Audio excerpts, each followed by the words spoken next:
मित्रांनो, जय महाराष्ट्र. मी तुम्हाला स्क्रीनवरती काही इथे फोटो दाखवतो.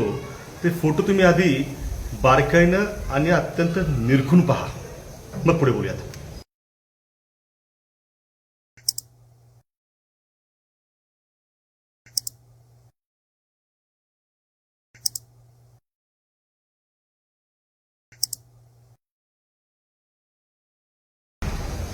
तुम्हाला प्रश्न पडला असेल की हे फोटो मी का दाखवले आणि कुणाचे आहेत. या सगळ्यांची उत्तरं मी देणार आहे.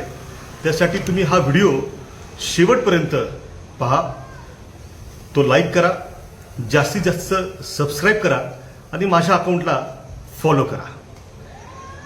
20 ऑगस्टला गुरुवारी आपल्या अहिल्यानगर शहरामध्ये एक घटना घडली. पाईपलाईन रोड सावडी परिसरामध्ये संध्याकाळी 5:45 ते 6:15च्या सुमाराला या शहरातील साम टीव्हीचे अत्यंत निर्भीड असे पत्रकार सुशील थोरात यांच्यावरती आणि त्यांच्या मुलावर जीवघेणा हल्ला झाला. यावेळेला हल्लेखोर जे आहेत ते मुकुंदनगरचे नाही आहेत आणि ते सगळे हल्लेखोर हे संग्राम अरुण जगताप याचे कार्यकर्ते आहेत.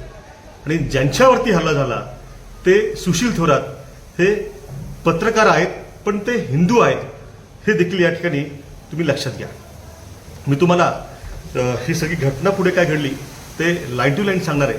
पण तत्पूर्वी मी सुशील थोरात यांच्यावरती झालेल्या या हल्ल्याचा माझ्या वतीनं आणि शिवसेना उद्धव बाळासाहेब ठाकरे पक्षाच्या वतीनं तीव्र निषेध व्यक्त करतो. त्याचबरोबर राज्याच्या मुख्यमंत्र्यांकडे मागणी करतो की आता तरी पत्रकारांच्या सुरक्षिततेसाठी तुम्ही येणाऱ्या विधिमंडळाच्या अधिवेशनामध्ये कडक अशा प्रकारचा कायदा त्या ठिकाणी करा. कारण की पत्रकार हे समाजातलं वास्तव समोर आणायचं काम करत असतात आणि ते आणत असताना मोठी जोखीम धोका ते पत्करत असतात. त्यांच्या मागे कुटुंब असतं, ते सुद्धा घरी त्यांची वाट पाहत असतात. त्यामुळे पत्रकारांचं संरक्षण करणं ही सरकारची जबाबदारी आहे. आता नेमका घटना काय घडली ते मी तुम्हाला FIR मध्ये काय म्हटलंय तर त्याची कॉपी या ठिकाणी माझ्या हातामध्ये आहे. ते तुम्ही मी लाईन टू लाईन सांगणार आहे. खूप इंटरेस्टिंग आहे. म्हणजे हे तुम्ही शेवटपर्यंत नक्की ऐका, तुमच्या लक्षात येईल की काय आणि कसं घडलंय सगळं. 20 ऑगस्टला ही घटना घडली, मात्र प्रत्यक्षात FIR जी आहे ती 21 तारखेला त्या ठिकाणी दाखल झालेली आहे. FIR मध्ये जी कलमं लावलीत पोलिसांनी ती अत्यंत कठोर कलम आहेत. म्हणजे जीवे मारण्याचा प्रयत्न IPCचा जुना 307 जो आहे तो देखील लावलाय.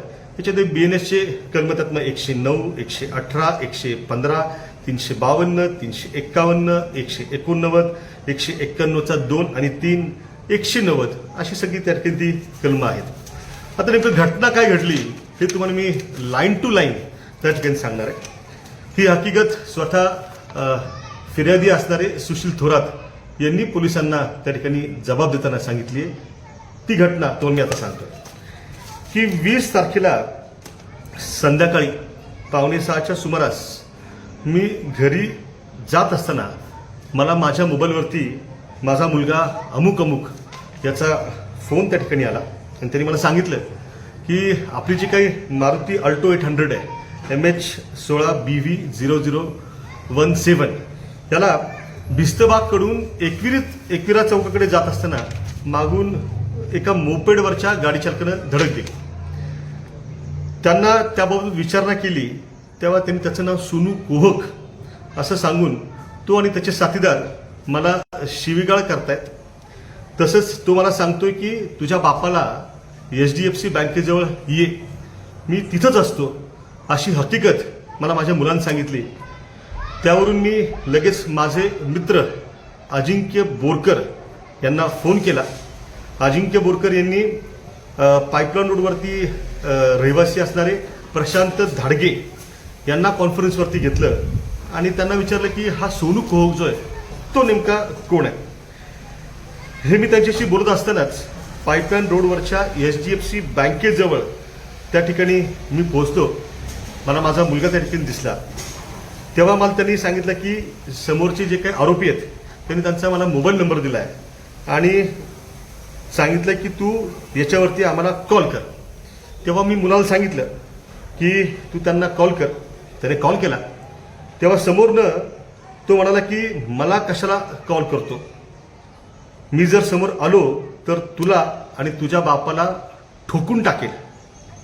थेट ठोकण्याची धमकी त्याला फोनवरतून त्या ठिकाणी दिली. तेव्हा मी त्याच फोनवरती बोललो की असे बोलू नको, मी एक पत्रकार आहे. असं बोलत असतानाच 4 लोक त्या ठिकाणी आमच्या समोर आले. तेव्हा मी त्यांना पाहिलं असता त्या 4 पैकी 3 इसम हे माझ्या ओळखीचे होते. त्यामध्ये 1 सोनू कोहक, 2 पप्पू मत्ते, 3 विकी ढवण यांना मी ओळखत होतो. तेव्हा मी सोनू कोहक याच बोललो की उगाच वाद करू नका. असं बोलत असतानाच मला पाठीत लाथ मारली. तसेच वरील 3 इसमांनी लाथाबुक्क्यांनी मारहाण करण्यास सुरुवात केली. त्यावेळी मी जमिनीवर खाली पडलो. त्यावेळी सोनू कोहक यानं हातात दगड घेऊन मला जीवे ठार मारण्याच्या उद्देशाने तो दगड माझ्या डोक्यात टाकला असता मी पालथा झाल्याने व उठवण्याचा प्रयत्न त्या ठिकाणी मी स्वतः केला म्हणून सदर दगड माझ्या पाठीवर लागला. तेव्हा सोनू कोहक आणि त्याच्यासोबत असलेले पप्पू मत्ते, विकी ढवण आणि पैलवान इसम हे मला पुन्हा लाथाबुक्क्याने मारहाण करू लागले. पुढे काय घडलं ते ऐका. त्या सुशील थोरात पुढे सांगतायत की त्यावेळी मी जमिनीवर पडलेलो असताना त्यांनी मला ओढत ओढत पुन्हा बाजूला नेलं.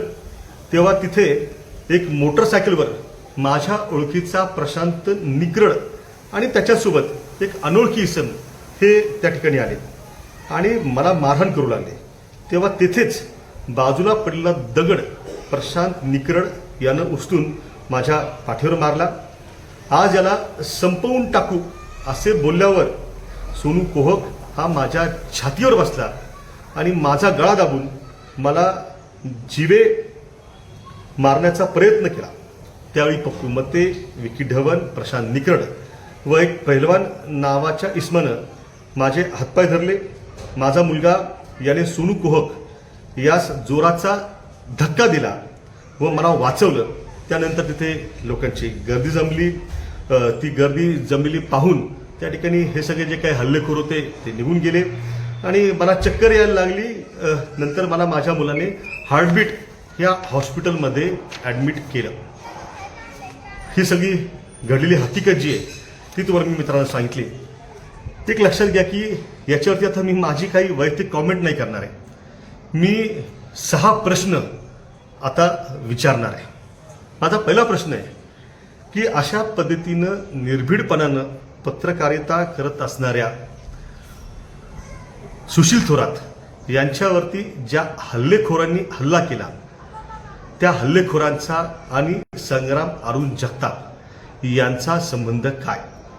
मी व्हिडिओच्या सुरुवातीलाच तुम्हाला संग्राम जगताप बरोबरचे या हल्लेखोरांचे असणारे फोटो त्या ठिकाणी दाखवलेले आहेत. त्याचा पुरावा मी त्या ठिकाणी दिलेला आहे. माझा पुढचा प्रश्न आहे की जर लोकशाहीचा चौथा स्तंभ असणाऱ्या मीडियाच्याच पत्रकारांवरती या अहिल्यानगर शहरामध्ये संग्राम जगतापचे कार्यकर्ते अशा पद्धतीनं जीवघेणा हल्ला करत असतील आणि पत्रकारच सुरक्षित नसतील तर सर्वसामान्य अहिल्यानगरकरांच्या सुरक्षेचं काय. माझा तिसरा प्रश्न आहे की ज्या पत्रकारावरती हल्ला झाला ते हिंदू आहेत. आता संग्राम जगताप हे हिंदूंवरती झालेल्या हल्ल्यासाठी या शहरामध्ये भव्य असा हिंदू जन आक्रोश मोर्चा किती तारखेला आणि किती वाजता काढणार आहेत.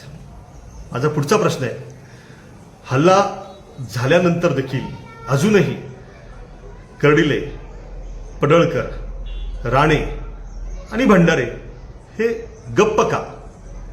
माझा पुढचा त्यानंतरचा प्रश्न आहे की आता अहिल्यानगरमध्ये हे सगळे महनीय जे काही या राज्यातली व्यक्ती आहेत हे अहिल्यानगरमध्ये भव्य अशी हिंदू जन आक्रोश सभा कधी घेणार आहेत आणि ही सभा ते त्याच ठिकाणी जिल्हा पोलीस अधीक्षक कार्यालयाच्या समोरच्या चौकात जिथे धीरजच्या हत्येनंतर सभा घेतली गेली होती तिथेच ती सभा घेणार आहेत का?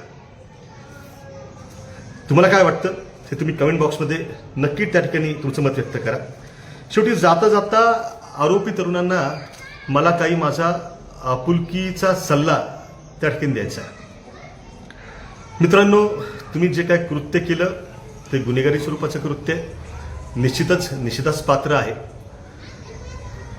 जर ह्या मुलांना त्या ठिकाणी संग्राम जगतापनं चांगला मार्ग दाखवला असता, त्यांना MIDC मध्ये वेंडरशिप घेऊन दिली असती किंवा चांगल्या प्रकारचा सरळ मार्गाचा रोजगार मिळवून दिला असता, तर नक्कीच ही मुलं आज अशा प्रकारच्या गुन्हेगारी कृत्याकडे आकर्षित झाली नसती, अशा गोष्टी त्यांनी केल्या नसत्या. पण आयुष्यामध्ये संगत जी आहे आणि गुरु जो आहे तो फार महत्त्वाचा असतो. शेवटी आपल्या अवतीभोवती वातावरण कसं आहे यातूनच आपलं आयुष्य आकार घेत असतं. मी त्या आरोपी मित्रांना आवाहन करेन की जेव्हा तुम्ही जामिनावरती बाहेर याल त्याला तुम्ही हा मार्ग सोडा. शेवटी गुन्हेगारीचा शेवट जो आहे तो काय मित्रांनो चांगला नसतो. जेलमध्ये जाणं ही काही भूषावह गोष्ट नाही आहे आणि अशा लोकांच्या नादाला लागून जाणं की ज्याच्यातून तुमचं पुढचं जे काय आयुष्य आहे ते निश्चितच अंधारमय त्या ठिकाणी असणार आहे. तेव्हा मी तुम्हाला आवाहन करतो की तुम्ही बाहेर आल्यानंतर चांगला मार्ग निवडा, असं काम करा की ज्यातून तुम्हाला स्वतःला, तुमच्या कुटुंबाला आणि समाजाला तुमचा अभिमान वाटेल. आणि शेवटी पुन्हा सांगतो की आयुष्यामध्ये चांगली संगत आणि चांगला गुरु निवडा. जय महाराष्ट्र.